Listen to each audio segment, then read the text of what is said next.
Hello दोस्तों, स्वागत है आपका आप ही के यूट्यूब चैनल फाइनेंस वाला में।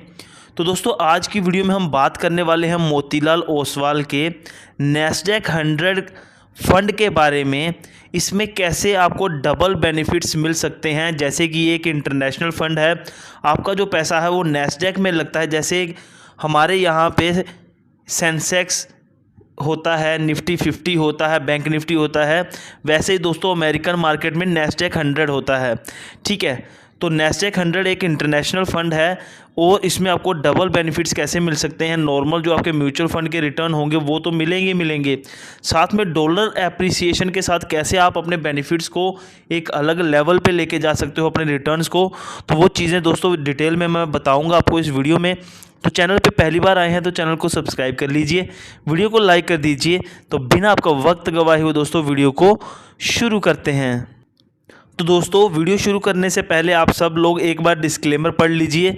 और आप सबसे रिक्वेस्ट है कि अगर आप लोग भी म्यूचुअल फंड में अपना अकाउंट खोलना चाहते हैं तो आपको डिस्क्रिप्शन में ग्रो ऐप का लिंक मिल जाएगा, वहाँ पे जाके आप क्लिक करके लिंक फॉलो करके अपना अकाउंट खोल सकते हैं। इससे आप हमें भी, इससे दोस्तों हमारी भी एक तरह से सपोर्ट हो जाएगी। तो चलिए वीडियो को शुरू करते हैं।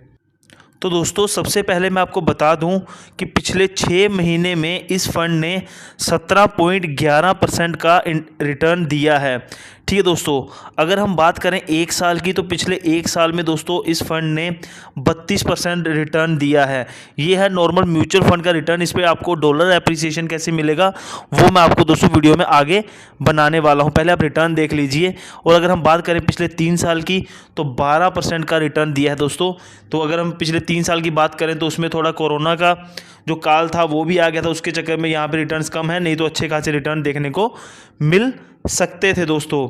अभी दोस्तों आगे चलते हैं। इसकी आपको एनएवी की बात कर दूं तो फिलहाल आपको इसकी जो नेट एसेट वैल्यू है, मतलब कि एक यूनिट की वैल्यू 26.23 रुपये देखने को मिल जाएगी मिनिमम। आप अगर एसआईपी करना चाहते हैं तो 500 रुपये से एसआईपी कर सकते हैं। फंड साइज़ दोस्तों यहाँ पे 3813 करोड़ का है। तो छोटा सा अगर आप यहाँ पे मान के चलेंगे, अगर आप मंथली एसआईपी करते हो, हर मंथ 5000 की करते होते अगर, ठीक है, 5000 की पिछले 5 साल में, तो आपका जो पैसा है वो 3 लाख आपने जमा किया होता और 53% वो बढ़ गया होता और 4,60,225 के अभी तक आपके पैसे की वैल्यू हो गई होती। ठीक है, आगे दोस्तों अगर हम होल्डिंग की बात करें तो 99.81%, जो ऑलमोस्ट पूरा ही पैसा मान लीजिए, ये जो फंड है ये अपने नैस्डैक 100 के ETF में दोस्तों इन्वेस्ट करते हैं।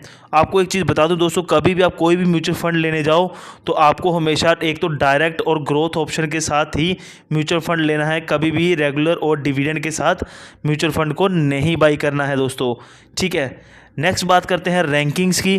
तो फंड के रिटर्न्स की बात करें तो यहाँ पे है कि इस फंड ने कैसा परफॉर्म किया है, और कैटेगरी एवरेज मतलब किसी कैटेगरी के जो बाकी कंपनियों के म्यूचुअल फंड्स हैं उनकी एवरेज कैसी है। तो 6 महीने में दोस्तों 22% के करीब रिटर्न, कैटेगरी एवरेज में कोई मेंशन नहीं है।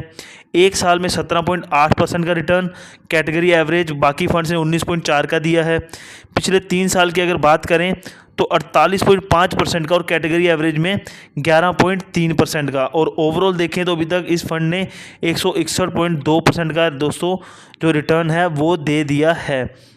एक्सपेंस रेशियो की अगर हम बात करें तो दोस्तों 0.18 है, ये काफ़ी कम है दोस्तों। एक्सपेंस रेशियो का मतलब होता है कि आपका फंड मैनेजर जो है आपके पैसे को मैनेज करने के लिए कितनी कमीशन ले रहा है दोस्तों। अगर हम एग्जिट लोड की बात करें तो वो 1% है। अगर आप अपने पैसे को 15 दिन से पहले रिडीम करते हो तो स्टैम्प ड्यूटी यहाँ पे 0.005% लगती है। टैक्स इम्प्लीकेशन तो आपको पता ही है, जिस लैब में भी आप आते होंगे।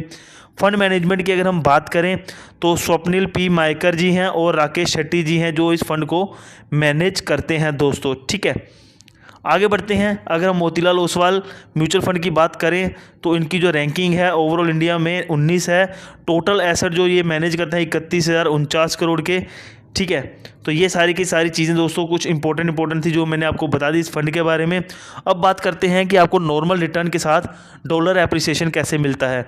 तो देखिए दोस्तों, मान लीजिए दोस्तों आप यहाँ पे पैसा इन्वेस्ट करते हो इस फंड में, एसआईपी करते हो हर महीने 500 रुपये की। ठीक है, उसके अगेंस्ट आपको यूनिट्स अलॉट होंगे। ठीक है, मान लीजिए आपने 5 साल तक SIP की और आपको जो भी यूनिट्स थे वो अलॉट होते रहेंगे और जिस पे आपका रिटर्न बनेगा। अब यहाँ पे दोस्तों एक चीज़ आपको ध्यान से समझनी है कि जो भी पैसा आप इस म्यूचुअल फंड में दोगे, ठीक है, वो इन्वेस्ट होगा कहाँ पे दोस्तों? अमेरिकन मार्केट में, US मार्केट में, ठीक है। लेकिन अगर आपका पैसा US मार्केट में इन्वेस्ट होना है तो पहले क्या होगा, आपके जो रुपीज़ हैं, आप तो इन्वेस्ट पैसे रुपीज़ में कर रहे हो ना, रुपए में, तो वो पहले कन्वर्ट होंगे डॉलर में, फिर जाके ये इस फंड में इन्वेस्ट होंगे, ठीक है। और मान लीजिए आप अगर 500 रुपये आज इन्वेस्ट करते हो, वो पहले कन्वर्ट होगा डॉलर में, फिर इन्वेस्ट होगा इस फंड के अंदर। तो इस टाइम पे मान लीजिए डॉलर की वैल्यू चल रही है अगर 81 रुपीज़, ठीक है, और आप ऐसे ही कंटिन्यू करते रहे 5-10 साल बाद, 10 साल बाद आप जब निकालने जाओगे, ठीक है, जब आप बोलोगे कि मुझे अपने पैसे रिडीम करने हैं, उस टाइम से दोस्तों आपके जो पैसे बने होंगे ना, वो बने होंगे डॉलर में, वो कन्वर्ट होंगे रुपीज़ में। तो उस टाइम पे जो भी आपका रिटर्न तो बना होगा, ठीक है, वो तो आपका पूरा का पूरा बना हुआ है, लेकिन जब आप रिडीम करोगे तो उस टाइम पे जो आपके पैसे होंगे वो डॉलर से रुपीज़ में कन्वर्ट होंगे। उस टाइम पे मान लीजिए जो डॉलर है 100 रुपये चल रहा होगा मान लीजिए, तो क्या होगा, जब आपके पैसे डॉलर से रुपीज़ में कन्वर्ट होंगे, तो जब आप इन्वेस्ट कर रहे थे तब 81, 82, 83 था, सस्ते में आपके जो पैसे थे वो रुपी से डॉलर में कन्वर्ट हो रहे थे। लेकिन जब आप रिडीम करने जाओगे, मान लीजिए उस टाइम पे डॉलर 100 रुपये चल रहा है, तो तब जो होगा, जो ऊपर का 19-20 रुपये का जो डिफरेंस होगा, जो भी ऊपर का डिफरेंस होगा, वो दोस्तों एज ए डॉलर एप्रिसिएशन मिल जाएगा। उस टाइम पे आपका जो रिटर्न होगा ना, जो एक्चुअल रिटर्न आपका बना होगा, उसके साथ डॉलर एप्रिसिएशन जुड़ के आपका रिटर्न जो है एक नेक्स्ट लेवल पे पहुंच जाएगा। ठीक है दोस्तों, बाकी वीडियो अच्छी लगे, इन्फॉर्मेटिव लगे तो वीडियो को लाइक कीजिएगा, चैनल को सब्सक्राइब कीजिएगा। मिलते हैं दोस्तों नई वीडियो में, तब तक के लिए बाय बाय।